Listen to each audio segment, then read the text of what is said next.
Oi, tudo bem com vocês? Espero que sim. E aí, estudando muito, lendo muito, que livros, que títulos, que novidade? Conta pra mim, lá no fórum, pelo meu e-mail.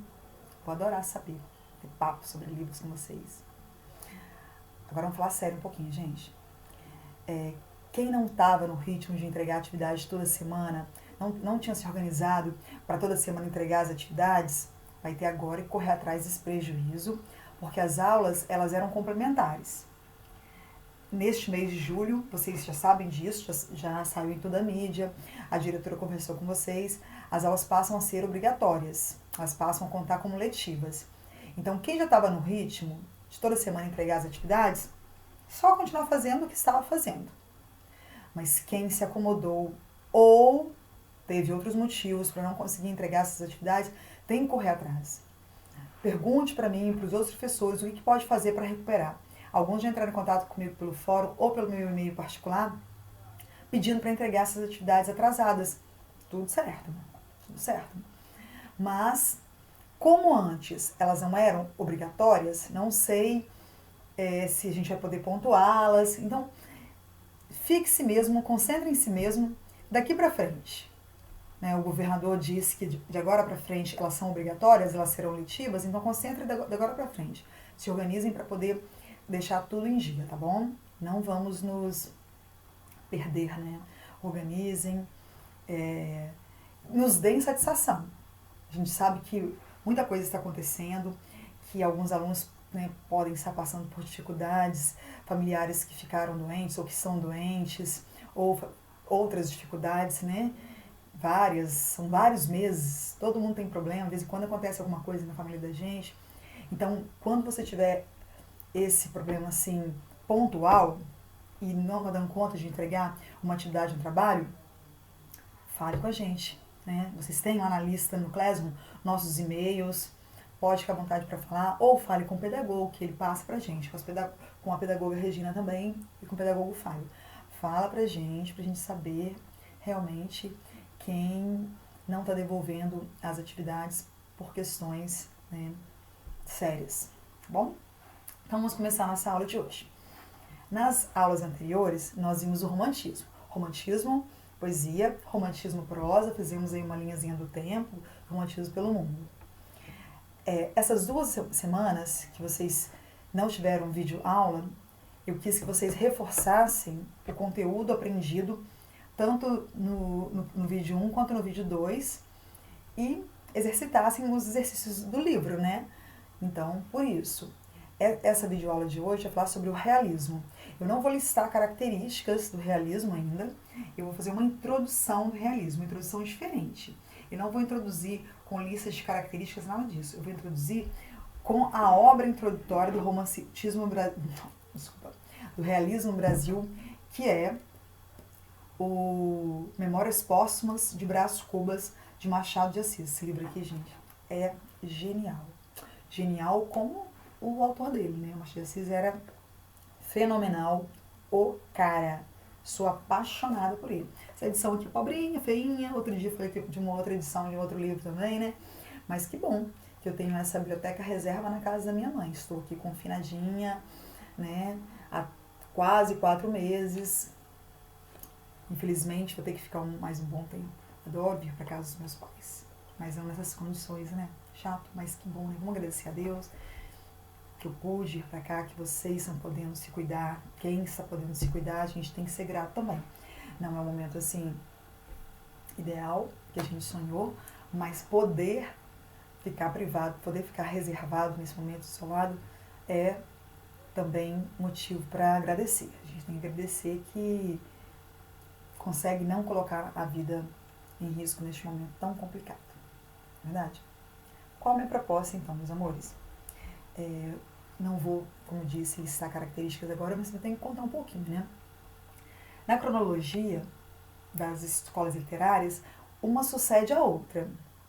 Sucede mesmo, assim, quando você faz uma linha do tempo. Por exemplo, em 1836, a gente tem a primeira obra do romantismo no Brasil. E o romantismo, então, vai de 1836 a 1881.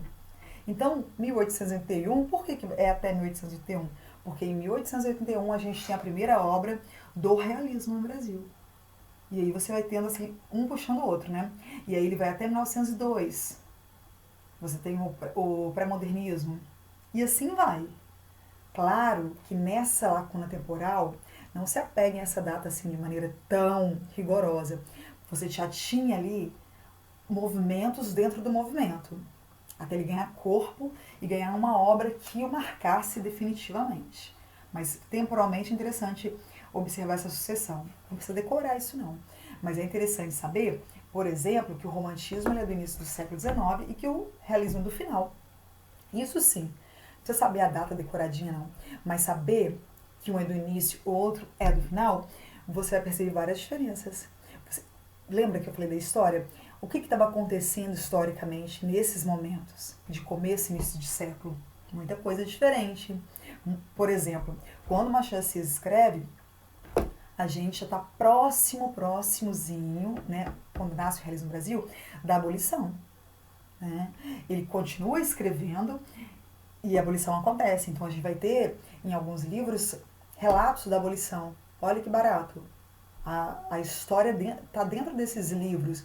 E quando já estava prestes a acontecer a abolição, a gente já tinha assim, já não tinha a mesma escravidão, o mesmo volume de pessoas escravizadas, né? Já era outro contexto. A gente tem também a República praticamente nascendo, né? A gente tem a República nascendo. No livro Esaú e Jacó, que é um dos últimos livros que o Machado de Assis escreveu, ele narra a proclamação da República. Quer dizer, o Memórias Póstumas é de 1881. A proclamação da República é de 1889. Olha que interessantíssimo isso, né? Muito interessante mesmo. Eu não vou me apegar a essas questões, são profundas hoje não. Deixa eu falar um pouquinho, olha como que a palavra entrega, né? Realismo. Realismo. Eles vão se ater à realidade. Eles vão tentar descrever essa realidade mais palpável. A grande característica, e a gente vai se ater só a ela hoje, a grande característica mais marcante do realismo é querer quebrar com o subjetivismo exacerbado dos românticos, aquela idealização exagerada dos românticos. Para os realistas, era um defeito, porque quando você exagera nos elogios, exagera nas descrições, você foge à realidade, né? Quem que é tão bonito? Quem que é tão bondoso? Quem é tão perfeito? Não tem ninguém, não é? Não tem ninguém assim, né? Tão bonito, tão perfeito, tão bondoso, não tem. Tá lá a mulher toda poderosa, linda, maquiada, aquela roupa maravilhosa, corpo esguio. Tem chulé. Tem bafo de manhã, remela. Tem, pode ter certeza que tem. Se fosse só isso, tá ótimo, né? Às vezes tem mau caráter também. E outras cositas mais, né? Não há essa perfeição descrita pelos românticos em lugar nenhum. E esse que é o barato, né? Esse que é o barato. Faz os personagens serem muito mais complexos. Muito mais complexos. O realismo é uma escola mais complexa, mais densa era a palavra que eu estava procurando. Tem alguns críticos que dizem até que com o realismo nasce a literatura de fato no Brasil. Não acho que é bem assim não, né? O romantismo produziu muito, coisas belíssimas, mas agora a gente tem densidade. A gente tem escritores que vão falar de uma complexidade na prosa que a gente não tinha. Lembra que a prosa romântica ela nasce nos folhetins e tinha todo um intuito comercial para isso? Alguns livros dali foram obras-primas, mas o intuito era comercial. O realismo já não é escrito para os folhetins. Os autores já escrevem direto. Tem um ou outro que o folhetim se mantinha, algum outro publicou como folhetim, mas o intuito não era esse. Eles já publicavam um livro direto, eles não tinham que vender o seu capítulo, não tinham a obrigação de vender o seu capítulo. Isso faz com que eles tivessem uma liberdade de escrita, uma liberdade de produção maior. Tanto que quando vocês estiverem lendo, ou quem já gosta de ler Machado de Assis, vai perceber que o tamanho dos capítulos são completamente loucos, né? Não tem nada a ver, não é folhetinesco. Lá no romantismo, você observava que os capítulos eram praticamente todos do mesmo tamanho, né? Todos, porque no outro dia tinha que publicar no mesmo espaço do jornal. O realismo morreu isso. Mas eles têm alguns capítulos que tem assim uma linha, e outros enormes, outros, cada um de um tamanho, e não tinha essa lógica, esse formatinho lá dos livros românticos, né? Não tinha. Mas a gente vai falar mais sobre isso depois, tá bom? Eu vou começar essa aula e as outras. A minha ideia era ler Memórias Póstumas de Brás Cubas inteirinho para vocês. Não sei se eu vou conseguir, né? Vou tentar. Vou começar hoje lendo na sequência e parando para explicá-lo. Não sei se eu vou conseguir vencer todo ele com outras aulas. Talvez gastem muitas aulas e eu tenho que adiantar o conteúdo. Vou ver até onde vai. De qualquer maneira, eu vou enviar para vocês um PDF com o livro inteirinho. Memórias Póstumas de Brás Cubas, e todas as obras do Machado de Assis estão no domínio público. Então vocês encontram muito facinho o PDF para poder ler na íntegra. E vocês podem acompanhar, né, essa leitura. Por que eu vou fazer isso? Porque esse era o livro que a gente ia ler para o segundo trimestre. Lemos Senhora para o primeiro trimestre e a minha escolha era Memórias Póstumas de Brás Cubas para fazer o trabalho com vocês e ler juntos. Então a gente vai ler junto aqui, à distância. Leiam daí da casa de vocês e vão comentando comigo. Esse livro, gente, é fenomenal. Memórias Póstumas de Brás Cubas, de Machado de Assis, publicado em 1881 na Gazeta do Povo, que era um jornal da época. O livro que inaugura o realismo no mundo é Madame Bovary, de Gustave Flaubert, de 1857, na França. Lindíssimo, lindíssimo, lindíssimo, lindíssimo também. Livro lindíssimo. Ele lembra um pouco a Dama das Camélias, mas a mulher já é diferente, é uma mulher muito mais complexa. Lindo. A gente tem Germinal, que é um livro fenomenal do Zola, que fala sobre trabalhadores de uma mina de carvão na greve. Fantástico também. E a gente tem vários livros. O realismo foi uma escola literária fenomenal, fenomenal. Então vamos começar a nossa leitura compartilhada. E eu vou parando a cada hora, cada minuto que eu perceber que eu tenho que explicar para vocês uma coisa interessante, tá bom? Acompanha daí. Aguinha para molhar a palavra. Óculos, né? Porque a pessoa aqui já passou dos 20 anos. Só um pouquinho assim, né? Memórias Póstumas de Brás Cubas. Eu vou recitar para vocês a abertura do livro. Olha que lindo. Não vou ler, ó. Não vou ler, não tô lendo. Olha a quem ele dedica, né? A gente pega vários livros e está assim: minha mãe querida, meu saudoso pai, meus irmãos, meu filho, minha esposa amada, meu marido, né? Machado de Assis dedica Memórias Póstumas de Brás Cubas, a sua obra-prima, a quem? Ao verme que primeiro roeu as frias carnes do meu cadáver. Dedico como saudosa lembrança essas memórias póstumas. Ele dedicou o livro para um verme. É isso. Ele dedicou o livro dele para um verme. Como assim? O que é póstumo, gente? Hein? Classe gramatical? Adjetivo. Memórias póstumas.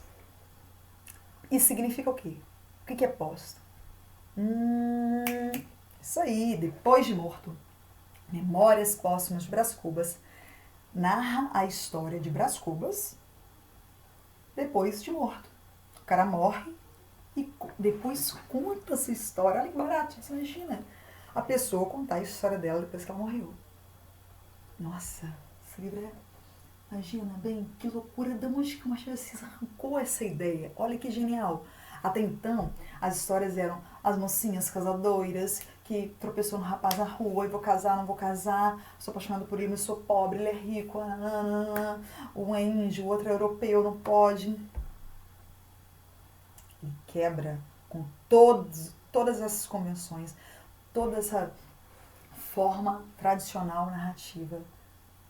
E ele sai do sepulcro e vem contar a sua história, as memórias póstumas. Vamos refletir antes de começar o livro? Se isso fosse possível, não, antes. Aí você está pensando aí que você é muito inteligente. Professora, como que um livro que inaugura o realismo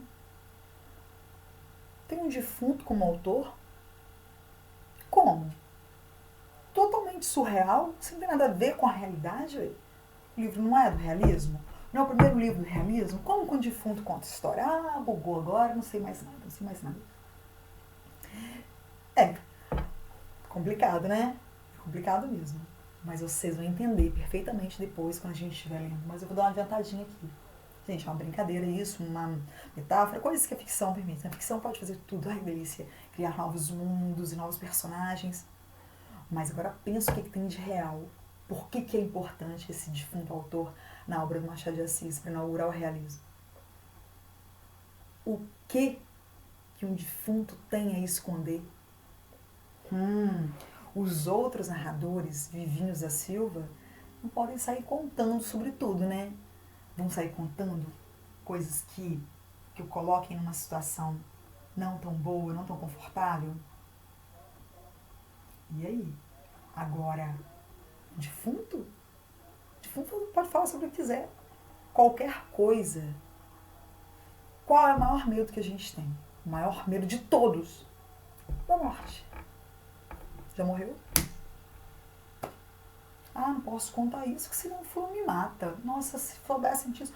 Nossa, se ele souber que eu peguei a mulher dele, vai me matar. Tô morto. Olha, não posso falar assim com fulano, que é meu patrão, ele vai me mandar embora. Tem que agradar, tem que bajular até. Essa pessoa é insuportável, fingir que eu sou amiga, né? Porque eu preciso dela, ela me quebra uns galhos. O defunto não tem medo da morte, já morreu. Não precisa se alimentar, não precisa trabalhar, não precisa de dinheiro, não precisa de nada. Então, se ele pudesse contar as suas memórias, elas seriam muito reais. Elas seriam muito verdadeiras. Que sacada, hein? Esse Machado de Assis é verdade, né? Que sacada genial esse personagem defunto para este livro. Vamos ver mais aqui. Ao verme que primeiro roeu as frias carnes do meu cadáver, dedico como saudosa lembrança essas memórias póstumas. Agora, antes do primeiro capítulo, tem um prólogo aqui. Ao leitor, prestem atenção, que já eu vou falar da maior característica do estilo machadiano. Que Stendhal confessasse haver escrito um de seus livros para 100 leitores, coisa que admira e consterna. O que não admira nem provavelmente consternará é se este outro livro não tiver os 100 leitores de Stendhal, nem 50, nem 20, e quando isso 10, talvez 5. Trata-se, na verdade, de uma obra difusa na qual eu, Brás Cubas, se adotei a forma livre de um Stern ou de Xavier de Maistre, não sei se lhe metia algumas rabugens de pessimismo.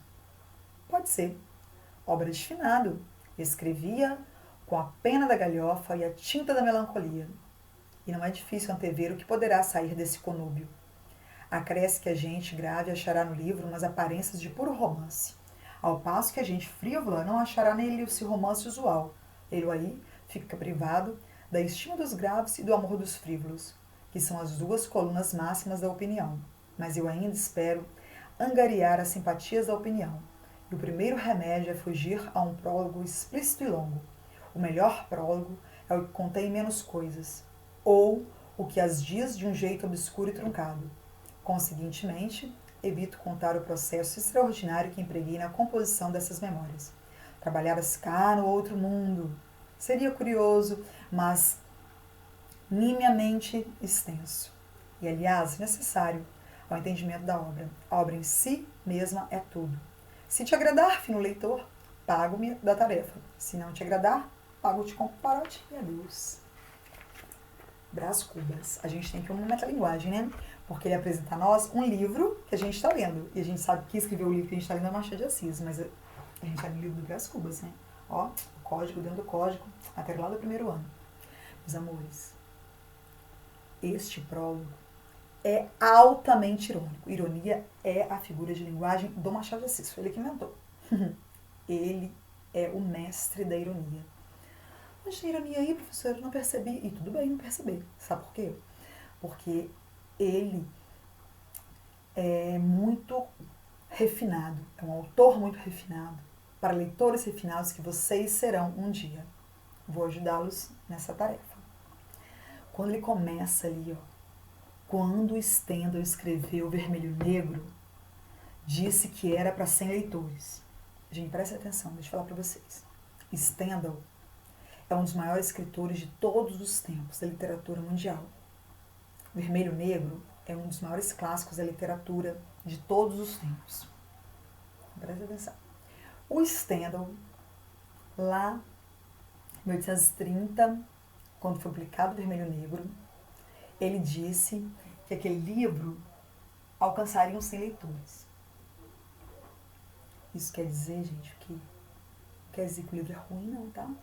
Quer dizer que o livro era muito difícil e ele não teria tantos leitores assim, porque poucas pessoas alcançariam essa essência, daria conta de ler este livro. Olha que arrogânciazinha, né? Chamando uma galerinha aí de burrinha. E aí, o que o Machado de Assis diz? Lá no prólogo do Memórias Póstumas, livro nascedor do realismo no Brasil, quando Stendhal escreveu Vermelho e Negro, diz que era para 100 leitores. Esse aqui, ou seja, Memórias Póstumas, quiçá alcançará 10. Aí, quando você lê desavisadamente, dá a impressão que ele está sendo humilde. Nossa, como o Machado de Assis era humilde.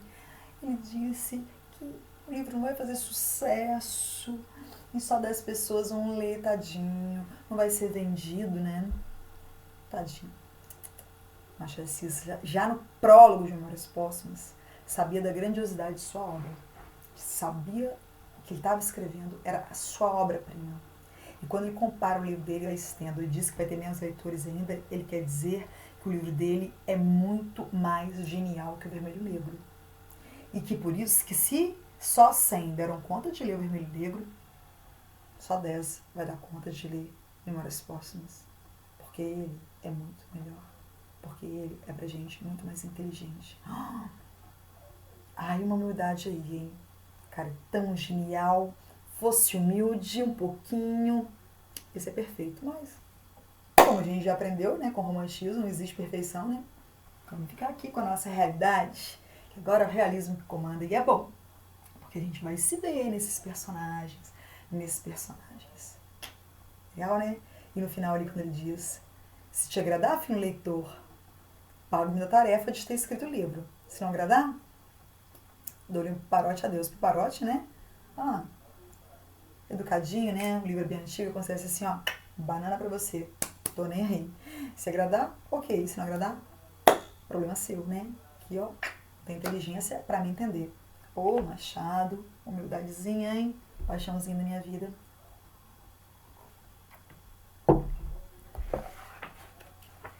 Capítulo 1. Óbito do autor. O livro começa pela morte do autor. O autor Brás Cubas, né? O autor dentro do livro.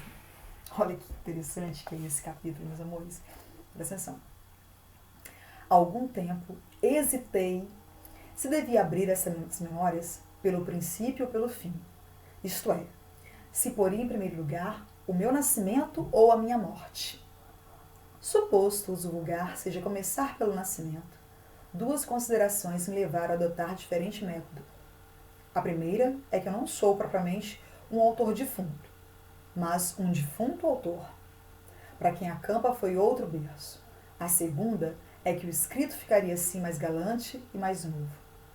Moisés, que também contou a sua morte, não a pôs no introito, mas ao cabo.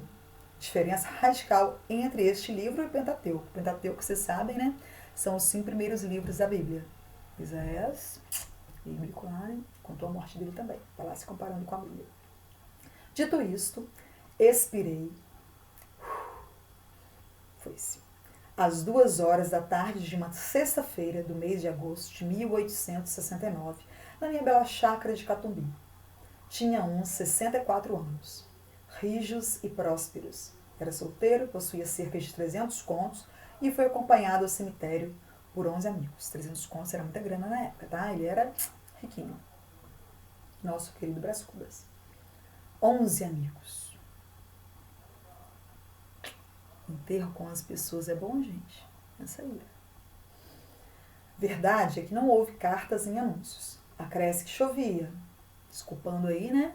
Ter dado pouquinha gente no velório. Só 11. Tava chovendo, ninguém anunciou direito, assim mesmo. Peneirava uma chuvinha miúda, triste, constante, tão triste, que levou um daqueles fiéis da última hora a intercalar esta engenhosa ideia no discurso que proferiu à beira da minha cova. Vós, que o conhecestes, meus senhores, vós podeis dizer comigo que a natureza parece estar chorando a perda irreparável de um dos mais belos caracteres que tem honrado a humanidade. Este ar sombrio, essas gotas do céu, aquelas nuvens escuras que cobrem o azul como um crepe funéreo, tudo isso é a dor crua e má que lhe rói a natureza, as mais íntimas entranhas. Tudo isso é um sublime louvor ao nosso ilustre finado. Bom e fiel amigo. Não me arrependo das 20 apólices que lhe deixei. E foi assim que cheguei à cláusula dos meus dias. Foi assim que me encaminhei para o Undiscovered Country de Hamlet, sem ter as ânsias nem as dúvidas do moço príncipe, mas pausado e trôpego, como quem se retira do espetáculo, tarde e aborrecido. Meus amores, uma pausinha. Você viu o amigo dele que fez o discurso? O discurso todo lá, né? Choroso, empolgado, falando que era um dos maiores caracteres que a humanidade já viu. Devia para ele uma grana, né? Viu o Brás Cubas dizendo depois que não se arrependia de ter deixado 11 apólices com ele. Ou seja, o cara, assim, opa, me livrei de uma dívida, vou fazer um discurso aqui emocionante, porque, ó, tá bom, ele tive que pagar, né? Viram-me ir umas 9 ou 10 pessoas, entre elas 3 senhoras. Minha irmã Sabina, casada com Cotrim, a filha da Sabina, né? Um lírio do vale e... Tenha paciência, daqui a pouco lhe direi quem é a terceira pessoa. A terceira senhora. Contentem-se de saber que essa anônima, ainda que não parenta, padeceu mais do que as parentes. É verdade, padeceu mais. Não digo que se carpisse, não digo que se deixasse rolar pelo chão convulsa. Nem meu óbito era coisa altamente dramática. Um solteirão, que expira aos 64 anos, não parece que reúne em si todos os elementos de uma tragédia. E dado que sim, o que menos convinha a essa anônima era aparentá-lo, de pé, à cabeceira da cama, com os olhos estúpidos, a boca entreaberta, a triste senhora mal podia crer na minha extinção. Morto, morto, dizia consigo. E a imaginação dela, como as cegonhas que um ilustre viajante viu descerir-se o vão desde o Iliso às ribas africanas, sem embargo das ruínas dos tempos. A imaginação dessa senhora também voou por sobre os destroços presentes até as ribas de uma África juvenil. Deixá-la ir. Lá iremos mais tarde. Lá iremos quando eu me restituir aos primeiros anos. Agora quero morrer tranquilamente, metodicamente, ouvindo o soluço das damas, as falas baixas dos homens, a chuva que tamborila nas folhas de tinhorão da chácara e o som estrídulo de uma navalha que um amolador está afiando lá fora, à porta de um correeiro. Juro-lhes que essa orquestra da morte foi muito menos triste do que podia parecer. De certo ponto em diante chegou a ser deliciosa. A vida estribuchava-me no peito com os ímpetos de vaga marinha. Esvaía-se-me a consciência, eu descia a mobilidade física e moral, e o corpo fazia-se-me planta, e pedra, e lodo, e coisa nenhuma. Morri de uma pneumonia, mas se lhe disser que foi menos a pneumonia do que uma ideia grandiosa e útil, a causa da minha morte, é possível que o leitor me não creia, e todavia é verdade. Vou expor-lhe sumariamente o caso. Julgue-o por si mesmo. Mais um comentáriozinho sobre esse primeiro capítulo, O Óbito do Autor. Preste atenção ali, gente. Quando ele diz essas 3 senhoras, né? A irmã, a sobrinha e uma outra que ele não contou ainda, que ele vai nos contar depois quem é essa mulher misteriosa. Eu vou adiantar pra vocês, tá? Vou dar spoiler mesmo. Falei que eu li o livro todo, mesmo que eu não leio, eu vou dar um spoilerzinho. Essa mulher é Virgília, o grande amor da vida dele. O livro vai nos falar com bastantes pormenores desta relação que eles tiveram. Uma relação adúltera. Olha como foge lá o romantismo, né? Uma relação adúltera. E adúltera porque ele deixou o amor da vida dele escapar, não casou com ela, mas mantinha essa relação amorosa, manteve essa relação amorosa por um tempo. E o livro detalha isso, né? Como era essa relação com a Virgília. E você fica pensando, por que ele não casou com a Virgília quando pôde casar? Porque é tanta coisa que a gente vai pensar assim na própria vida da gente, algumas ações que a gente não... Então, por que eu não fiz isso? Por que eu não fiz aquilo? Era conveniente? Lembra disso? Era conveniente? Na realidade, aqueles amores escritos lá no romantismo, aqueles é que são irreais, né? Muita gente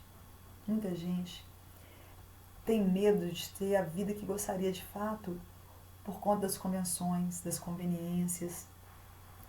E quando está lá na hora da morte, perto da morte, nossa, tinha que ter feito isso e aquilo.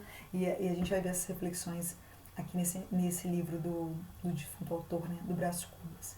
Bem interessante isso. Mas ele não tem esse ar pesado não, tá? O Brás Cubas tem até um tar, às vezes até engraçado, ele contando essas coisas todas. Mas já guardem aí. Ele está falando da Virgília, o grande amor da vida dele. Vamos ao capítulo 2. Os capítulos são todos curtinhos, tá? O emplasto. Emplasto, para quem não sabe, vou explicar essa palavrinha para vocês. É como se fosse assim, é um remédio, né? Que você coloca para curar uma dor ou para curar, como se fosse uma pomada. Você coloca ali em faixa para curar, geralmente é usado para dores musculares. Ele queria ser alguém notável.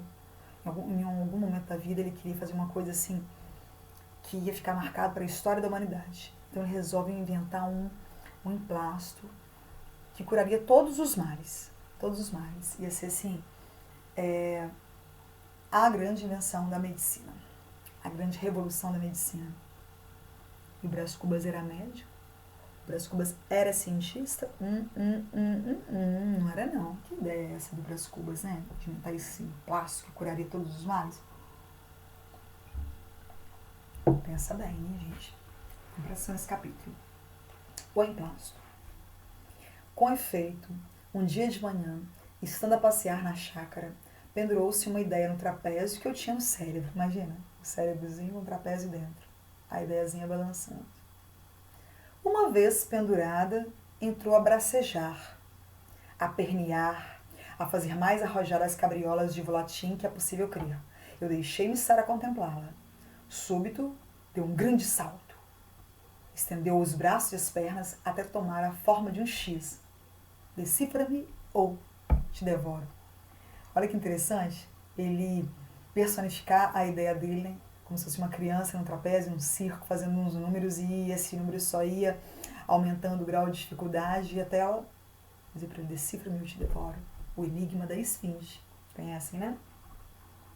Essa ideia era nada menos que a invenção de um medicamento sublime, um emplasto antipocondríaco, destinado a aliviar a nossa melancólica humanidade. Na petição de privilégio que então redigi, chamei a atenção do governo para esse resultado verdadeiramente cristão. Todavia, não neguei aos amigos as vantagens pecuniárias que deviam resultar da distribuição de um produto de tamanhos tão profundos efeitos. Agora, porém, que estou cá do outro lado da vida, posso confessar tudo. O que me influiu, principalmente, foi o gosto de ver impressas nos jornais, mostradores, folhetos, esquinas e, enfim, nas caixinhas do remédio essas 3 palavras, emplasto, Brás Cubas. Ele estava querendo mais a publicidade, né? Ficar famosinho, aparecer. Pra que negar galo? Quer dizer, já morri mesmo, né? Vou negar isso. Eu tinha paixão do arruído, do cartaz, do foguete, de lágrimas. Talvez os modestos me arguam esse defeito. Fio, porém, que esse talento me hão de reconhecer os hábeis. Assim, a minha ideia trazia 2 faces, como as medalhas, uma virada para o público, outra para mim. De um lado, filantropia e lucro. De outro lado, sede de nomeada, digamos, amor da glória. Um tio meu, cônego de prebenda inteira, costumava dizer que o amor da glória temporal era a perdição das almas, que só devem cobiçar a glória eterna. Ao que retorquia outro tio, oficial de um dos antigos terços de infantaria, que o amor da glória era a coisa mais verdadeiramente humana que há no homem, e, conseguintemente, a sua mais genuína afeição. Decido o leitor entre o militar e o cônego. Eu volto ao emplasto. E aí, gente? O amor à glória. Essa necessidade de fazer uma coisa bem feita, não só pelo bem feito, mas para aparecer, para ter glória, para ser reconhecido, para você ser apontado como destaque na sociedade, na sua sala de aula, na sua família. E aí? Isso é legal? Estou julgando, só reflitam. Pensa aí, filosofem um pouquinho. Todo mundo tem isso? É defeito? É qualidade? A gente tem que cultivar esse amor à glória? A gente tem isso? Vamos confessar, gente. Realismo é isso. Realismo é buscar este humano que a gente não quer confessar. Né? Quando a gente se descreve para os outros, sempre melhor do que é de verdade. Os defeitos a gente coloca debaixo do tapete, deixem eles lá. Né? Capítulo 3. A ideia fixa. A minha ideia, depois de tantas cabriolas... desculpa, pulei um. Esse aqui é o 4. Ou genealogia. Mas já que falei dos meus tios, deixe-me fazer aqui um curto esboço genealógico. O fundador da minha família foi um certo Damião Cubas, que floresceu na primeira metade do século XVIII. Era tanoeiro de ofício, natural do Rio de Janeiro, onde teria morrido na penúria e na obscuridade, se somente exercesse a tanoaria. Mas não, fez-se lavrador, plantou, colheu, permutou seu produto por boas e honradas patacas, até que morreu, deixando grosso cabedal a um filho, o licenciado Luiz Cubas. Neste rapaz é que verdadeiramente começa a série de meus avós, dos avós que a minha família sempre confessou, porque o Damião Cubas era, afinal de contas, um tanoeiro, e talvez mau tanoeiro, ao passo que Luiz Cubas estudou em Coimbra, primou no estado e foi um dos amigos particulares do vice-rei Conde da Cunha. Como este apelido de Cubas e cheirasse excessivamente a tanoaria, alegava meu pai, bisneto de Damião, que o dito apelido fora dado a um cavaleiro, herói das jornadas da África, em prêmio da façanha que praticou, arrebatando 300 cubas aos muros. Meu pai era homem de imaginação, escapou a tanoaria nas asas de um calembur. Era um bom caráter, meu pai, varão digno e leal, com poucos. Tinha verdade uns fumos de pacholice, mas quem é que não tem um pouco de pachola nesse mundo? Releva notar que ele não recorreu à inventiva, senão depois de experimentar a falsificação. Primeiramente, entroncou-se na família daquele meu famoso homônimo, o capitão Mor Brás Cubas, que fundou a vila de São Vicente, onde morreu em 1592, e por esse motivo é que me deu o nome de Brás. Opôs-se-lhe, porém, a família do capitão Mor, e foi então que ele imaginou as 300 cubas mouriscas. Vivem ainda alguns membros de minha família.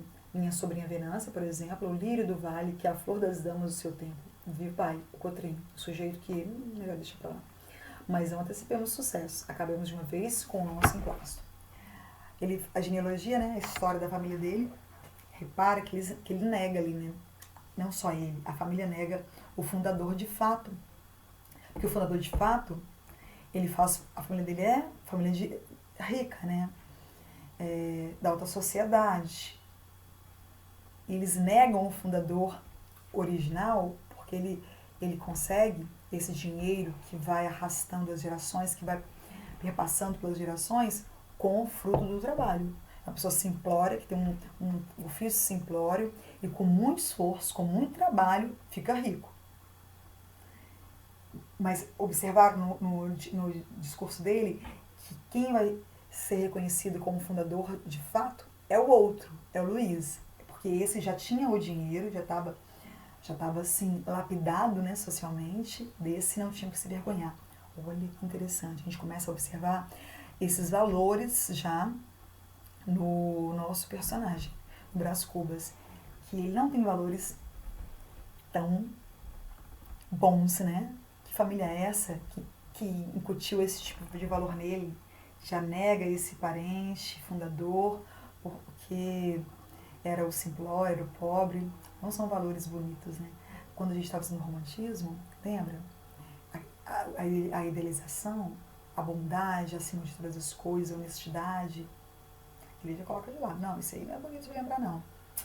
Será que isso está mais próximo de nós ou não? Quem está mais próximo da gente? Os personagens lá do romantismo? Agora vamos ao capítulo que eu quis adiantar. A ideia fixa. Voltemos ao emplasto. A minha ideia, depois de tantas cabriolas, constituir essa ideia fixa. Deus te livre, leitor, de uma ideia fixa. Antes, um argueiro, antes uma trave no olho. Vê o Cavour? Foi a ideia fixa da unidade italiana que o matou. Verdade é que Bismarck não morreu. Mas cumpre advertir que a natureza é uma grande caprichosa e a história uma eterna loureira. Por exemplo, Suetônio deu-nos um Cláudio, que era um simplório, ou uma abóbora, como lhes chamou Sêneca, e um Tito, que mereceu ser as delícias de Roma. Veio modernamente o professor e achou o meio de demonstrar que dos dois Césares, o delicioso, o verdadeiro delicioso, foi o abóbora, de Sêneca. E tu, Madama Lucrécia, flor dos Borgias, se um poeta te pintou como Messalina católica, apareceu um Gregorovius incrédulo que te apagou muito essa qualidade. E se não vieste a lírio, também não ficaste a pântano. Eu deixo-me estar entre o poeta e o sábio. Viva, pois, a história que dá para a volúvel história que dá para tudo. E tornando a ideia fixa, direi que é ela a que faz varões fortes e os doidos. A ideia móvel, vaga ou furta-cor, é a que faz os Cláudios. Fórmula Suetônio. Era fixa a minha ideia. Fixa como? Não me ocorre nada que seja assaz fixo nesse mundo. Talvez a lua. Talvez as pirâmides do Egito. Talvez a afinada dieta germânica. Veja, leitor, a comparação que melhor lhe quadrar. Veja e não esteja daí a torcer meu nariz, só porque ainda não chegamos à parte narrativa dessas memórias. Lá iremos, aguarde. Creio que prefere a anedota reflexão, como os outros leitores seus confrades, e acho que faz muito bem, pois lá iremos. Todavia, importa dizer que este livro é escrito com pachorra, com a pachorra de um homem já desafrontado da brevidade do século, obra supinamente filosófica de uma filosofia desigual, agora austera, logo brincalhona, coisa que não edifica nem destrói, não inflama nem regela, e é todavia mais do que passatempo e menos do que apostolado. Vamos lá! Retifique o seu nariz e tornemos ao emplasto. Deixemos a história com seus caprichos de dama elegante. Nenhum de nós pelegiou a batalha de Salamina, nenhum escreveu a confissão de Augsburgo. Pela minha parte, se alguma vez me lembro de Cromwell, é só pela ideia que Sua Alteza, com a mesma mão que trancara o parlamento, teria imposto aos ingleses o emplasto Brás Cubas. Não se riam dessa vitória comum da farmácia e do puritanismo. Quem não sabe que ao pé de cada bandeira grande, pública, ostensiva, há muitas vezes várias outras bandeiras modestamente particulares que se hasteiam e flutuam à sombra daquela e não poucas vezes lhe sobrevivem? Mal comparando, é como a raia miúda, que se acolhia à sombra do castelo feudal. Caiu este e a raia ficou. Verdade é que se fez graúdo e castelã. Não, a comparação não presta.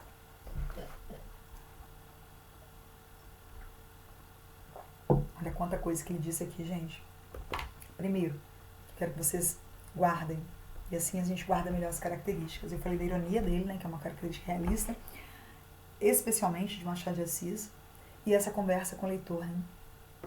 A gente não vê isso, não via esse tipo, se via bem menos nos românticos. O tempo todo ele está conversando com o leitor, o tempo todo. Você é leitor, você é leitor, você é leitor, se debocha, até a hora que ele vai debochar da gente, né? E ele fazendo as comparações históricas, né? E muitas vezes aquele que é desprezado depois é o que aparece, falando da plantinha no castelo feudal, né? Uma planta que estava ali, historicamente, né? O castelo cai, tudo cai, o feudalismo cai e a planta fica. E você na história, você é quem? Você é o que? A fortaleza que vai desabar ou é aquele que estava à sombra, mas que fica? Ficar. Fica em casa. Capítulo 5. E talvez o último, veremos. Ou penúltimo. Em que aparece a orelha de uma senhora? Olha o nome do capítulo. Capítulo 5. Em que aparece a orelha de uma senhora. Se não quando, estando eu ocupada em preparar e apurar a minha invenção, recebi em cheio um golpe de ar. Adoeci logo e não me tratei. Tinha um emplasto no cérebro. Trazia comigo a ideia fixa dos doidos e dos fortes. Via-me ao longe ascender do chão das turbas e remontar ao céu como uma águia imortal. E não é diante de tão excelso espetáculo que um homem pode sentir a dor que o punge. No outro dia estava pior. Tratei-me, enfim, mas incompletamente, sem método, nem cuidado, nem persistência. Tal foi a origem do mal que me trouxe a eternidade. Sabem já que morri numa sexta-feira, dia aziago, e creio haver provado que foi a minha invenção que me matou. Há demonstrações menos lúcidas e não menos triunfantes. Não era impossível, entretanto, que eu chegasse a galgar o cimo de um século e a figurar nas folhas públicas entre macróbios.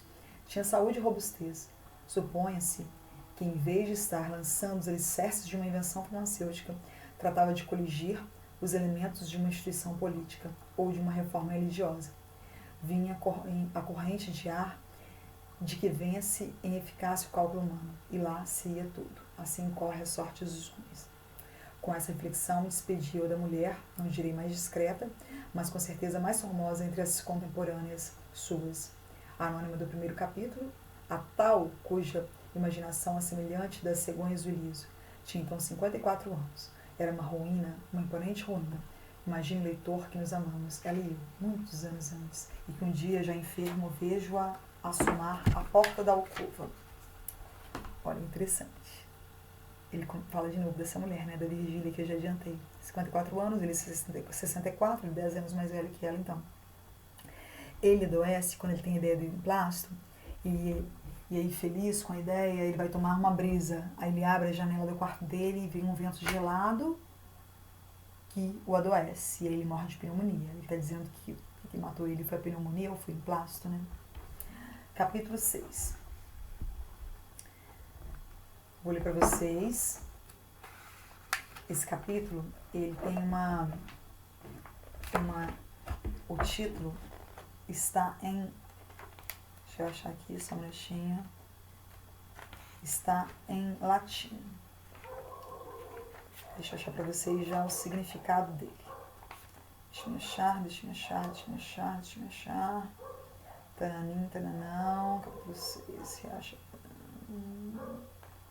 Dentro do capítulo ele vai explicar melhor, né? Deixa eu ler para vocês aqui. Chemin qui le dit, Rodrigue qui le cru. Vejo-a assomar a porta da alcova, pálida, comovida, trajada de preto, e ali ficar durante 1 minuto, sem ânimo de entrar, ou detida pela presença de um homem que estava comigo. Da cama onde jazia, contemplei-a durante esse tempo, esquecido de lhe dizer nada ou de fazer nenhum gesto. Havia já 2 anos que nos não víamos, e eu via agora não qual era, mas quais foram os ambos, porque um Ezequias misterioso fizera recuar o sol até os dias de Veneza. Recuou o sol, sacudi todas as misérias a este punhado de pó que a morte ia espalhar na eternidade do nada. Pôde mais do que o tempo, que é o ministro da morte. Nenhuma água de juventa igualaria ali a simples saudade. Creio-me, o menos mal a recordar. Ninguém se fie da felicidade presente. Há nela uma gota da baba de Caim. Corrido o tempo e cessado o espasmo, então sim, então talvez se pode gozar deveras, porque entre uma e outra dessas 2 ilusões, melhor é a que se gosta sem doer. Não durou muito a evocação, a realidade dominou logo, o presente expeliu o passado. Talvez eu exponha ao leitor, em algum canto deste livro, a minha teoria das edições humanas. O que por agora importa saber é que Virgília, chamava-se Virgília, entrou na alcova, firme com a gravidade que lhe davam as roupas e os anos, e veio até o meu leito. O estranho levantou-se e saiu. Era um sujeito que me visitava todos os dias para falar do câmbio, da colonização e da necessidade de desenvolver a aviação férrea. Nada mais interessante para o moribundo. Saiu. Virgília deixou-se estar de pé durante algum tempo. Ficamos a olhar um para o outro, sem articular a palavra. Quem diria? De 2 grandes namorados, de 2 paixões sem freio, nada mais havia ali. 20 anos depois, havia apenas 2 corações murchos, devastados pela vida e saciados dela. Não sei se em igual dose, mas enfim saciados. Virgília tinha agora a beleza da velhice, um ar austero e maternal. Estava menos magra do que quando a vi, pela última vez, na festa de São João, na Tijuca. E porque era das que resistem muito, só agora começavam os cabelos escuros a intercalar-se de alguns fios de prata. Anda visitando os defuntos agora, Virgília? Disse-lhe eu. Ora, defuntos. respondeu Virgília com um chucho. Depois de me apertar as mãos, manda ver se põe os vadios para a rua. Não tinha a carícia lacrimosa de outro tempo, mas a voz era amiga e doce. Sentou-se. Eu estava só, em casa, com um simples enfermeiro. Podíamos falar um ao outro sem perigo. Virgília deu-me longas notícias de fora, narrando-as com graça, com um certo travo de má língua, que era o sal da palestra. Eu, prestes a deixar o mundo, senti um prazer satânico em mofar dele, em persuadir-me que não deixava nada. Que ideias essas? Interrompeu-me Virgília, um tanto zangada. Olhe que não volto mais, hein? Morrer. Todos nós havemos de morrer. Basta estarmos vivos.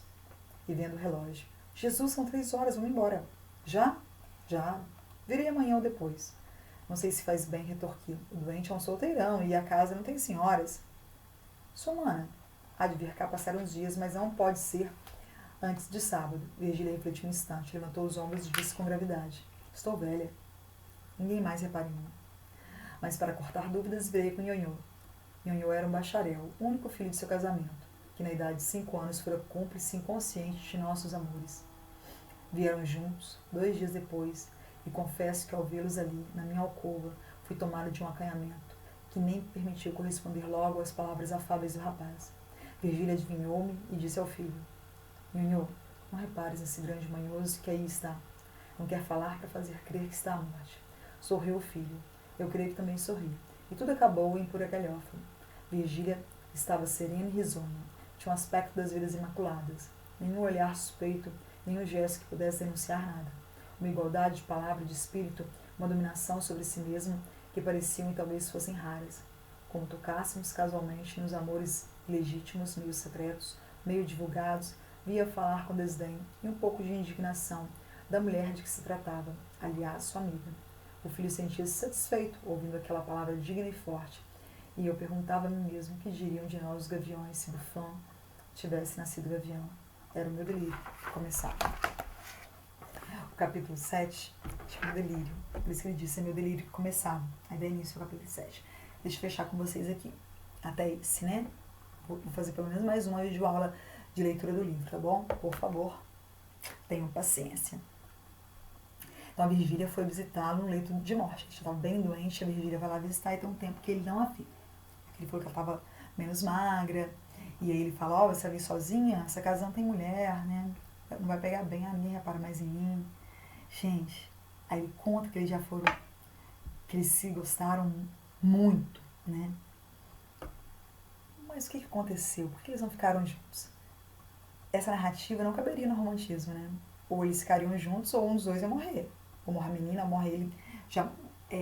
Jamais separados em vida, né? O romantismo não podia ficar separados em vida os amantes. Eles tinham que ficar juntos, nem que fosse na morte. E aqui não. Eles não ficaram juntos. Ela se casou, teve um filho, mas ele está lembrando dela, de outras épocas, né? Tem essa lembrança ali no discurso dele. Bacana demais, né?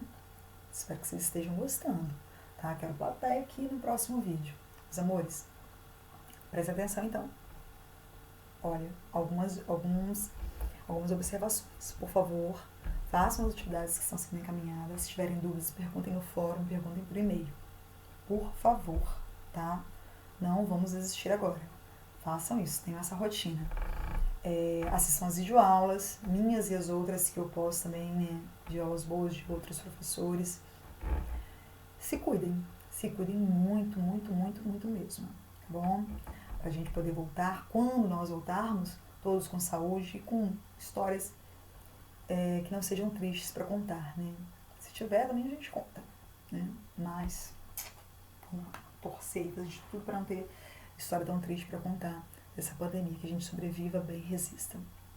Vou deixar agora dar um spoilerzinho da sequência. O capítulo Delírio, meus amores, é uma das coisas mais lindas da história da literatura brasileira, quiçá mundial. Este capítulo vale para uma obra inteira. Ele é fenomenal, de uma densidade. Vou ficar falando meia hora só desse capítulo. Vou começar a próxima aula falando do capítulo Delírio. Então guardem isso aí e assistam a próxima aula. Esse capítulo eu já li de verdade. O livro, Memórias Póstumas, li algumas vezes. Agora o capítulo Delírio eu já devo ter lido mais de 100 vezes. Talvez bem mais. Amo, amo, amo esse capítulo. E vocês vão entender por que na próxima aula. Não perca, tá bom? Se cuidem, fiquem com Deus, fiquem bem.